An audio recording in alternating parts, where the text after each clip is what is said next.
मैकडोनाल्डाइजेशन कि कि हम मैकडोनाल्ड में ही जाके खाएंगे, हम डोमिनोज में ही जाके खाएंगे, तभी हम मॉडर्न हैं। ठीक है, तो इस तरह के आप कीवर्ड्स खुद भी सर्च कर सकते हैं, और ये यहाँ पे एनरिचमेंट हो ही रहा है क्लास में। तो ये सारे निगेटिव इंपैक्ट हुए, वॉलमार्टाइजेशन हो गया, मैकडोनाल्डाइजेशन हो गया, negative condition of western modernisation हो गया कि आपने वेस्टर्नाइजेशन को ही मॉडर्नाइजेशन समझ लिया। ठीक है, और सबसे बड़ी बात कि हमने एसिमिलेट तो किया, हमने उनके कल्चर को अपने में एसिमिलेट तो किया, लेकिन अपना कल्चर हम भूल गए। ठीक है, क्योंकि ग्लोबलाइजेशन केवल वन साइडेड रिलेशनशिप नहीं था, ये हमारे यहाँ से भी तो जाना था ना,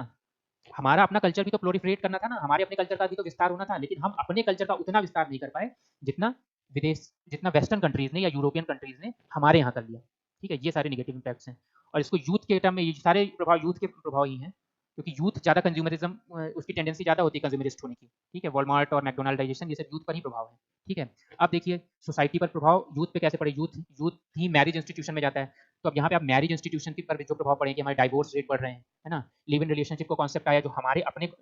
मैरिज के कॉन्सेप्ट से थोड़ा अलग है, जो एसिमिलेट हो पाना अपनी सोसाइटी में बहुत मुश्किल है, इस चीज़ को भी हम जिक्र कर सकते हैं। ठीक है, तो इसका कंक्लूजन कैसे करना है कि हमें उस बात को लिखना है, वो जो वेस्टर्नाइजेशन और मॉडर्नाइजेशन वाली बात को हम कंक्लूजन में लिख सकते हैं कि हमें वेस्टर्नाइजेशन और मॉडर्नाइजेशन में एक डिफरेंस क्रिएट करके चलना होगा, एक शार्प लाइन मेंटेन करके चलनी होगी, बैलेंस बना के चलना होगा, कि यही नहीं कि उनकी संस्कृति ही, दूसरे देशों की संस्कृति ही अपना बुरा प्रभाव हम पर डाल पाए, बल्कि दूसरे देशों की संस्कृति से हम अच्छा लें और हम अपने देश की संस्कृति को अच्छा बाहर भेजें। ठीक है, निगेटिव इम्पैक्ट हटाएं, उसके लिए सरकार भी प्रयास करे, उसके लिए सिविल सोसाइटी